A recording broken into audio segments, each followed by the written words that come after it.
తులారాశి వారికి శుక్రగ్రహం యొక్క మార్పు ఏ విధంగా ఉండబోతుంది? ఇక్కడ రాశ్యాధిపతి అలానే అష్టమాధిపతి అయిన శుక్రుడు సప్తమ స్థానంలో ఉంటాడు. సప్తమ స్థానంలో ఉంటే ఎలాంటి ఫలితాలు రాబోతున్నాయి?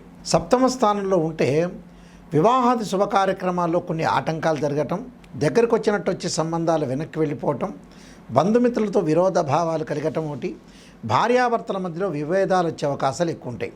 అంటే ఏదో చిన్న చిన్న విషయానికి చిలికి గాలివాన కావటం, ఇరుగు పొరుగు వారితో స్నేహ సంబంధాలు చెడిపోవటం, విదేశాలకి వెళ్ళలేకుండా కొంత పోస్ట్ పోన్ జరిగే అవకాశాలు ఎక్కువ ఉంటాయి. అంటే పెళ్ళి అయిన వాళ్ళు కానీ పెళ్ళి కాని వాళ్ళు కానీ కొద్దిగా బంధుమిత్రులతోటి కొంత స్నేహబంధం విషయంలో చాలా జాగ్రత్తగా ఉండాలి. అంటే భార్య తరఫున చుట్టాలైనా భర్త తరఫున చుట్టాల విషయంలో కూడా కొద్దిగా ఆచితూచి అడుగు వేసి ముందుకు వెళ్ళాలి. అంటే ఎలాంటి ప్రాబ్లమ్స్ లేకుండా ప్రతి విషయాన్ని కూడా చాలా జాగ్రత్తగా అనుసరించి ముందుకెళ్ళటం చాలా ఇంపార్టెంట్ ఇక్కడ. అంటే శుక్రగ్రహం యొక్క మార్పు అనేది ఏదైతే సప్తమ స్థానంలో ఉన్నాడో వివాహాది శుభ కార్యక్రమాల్లో ఆటంకాలు కలగటం, ప్రేమించిన యువతీ యువకులు ఎవరైతే ఉంటారో ఆటంకాలు కలిగి గొడవలు జరిగే అవకాశాలు ఎక్కువ ఉంటాయి. అలానే పెళ్లి చూపులకు వెళ్ళిన వాళ్ళు కూడా 1-2 సంబంధాలు తప్పిపోయి 3వ సంబంధం అనేది కలిసే అవకాశాలు ఎక్కువ ఉంటాయి.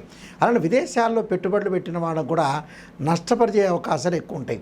విద్యార్థులు కూడా అధిక శ్రద్ధతోటి ఓపికతోటి శ్రమతో చదవటం వల్ల కూడా వీళ్ళకి మంచి జరిగే అవకాశాలు ఎక్కువ ఉంటాయి. అంటే ప్రతి విషయాన్ని కూడా కొంత ఆలోచన చేసి ఆచితూచి అడుగు వేసి ప్రతి విషయంలో కూడా కొంత జాగ్రత్తగా ఉండి ముందుకు వెళ్ళాలి. అంటే ప్రధానంగా ఏమిటి అని అంటే ఆలోచన సరళిలో మార్పులు ఉండాలి. ప్రతి విషయాన్ని కూడా కొంత ఆకలింపు చేసుకుని ముందుకు వెళ్ళాలి. లైఫ్ను ఎలా లీడ్ చేయాలి, ఎలా ఎన్హాన్స్ చేసుకోవాలనే ఆలోచనలు చేసి ముందుకు వెళ్ళాలి. అక్కడ ఏదైతే సప్తమాధిపతి సప్తమ స్థానంలో శుక్రగ్రహం సంచారం వల్ల ఏదో బంగారు ఆభరణాలు కొనుగోలు చేయాలనుకుంటారు, బట్టలు కొనుగోలు చేయాలనుకుంటారు.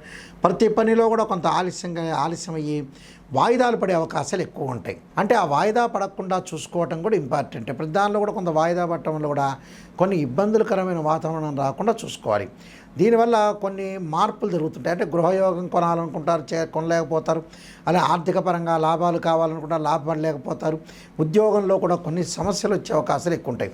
అలాంటి సమస్యలు రాకుండా మీరు కొంత జాగ్రత్తగా ఉండి కొన్ని పరిహారాలు చేసుకుని ముందుకు వెళ్ళటం అనేది చాలా మంచిది.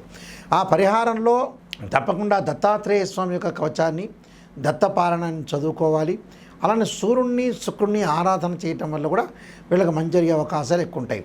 ఆదిత్యాయ అంటే ఆదిత్యుణ్ణి మీరు ఏదైతే సూర్యభగవాను ఆరాధన చేయాలి.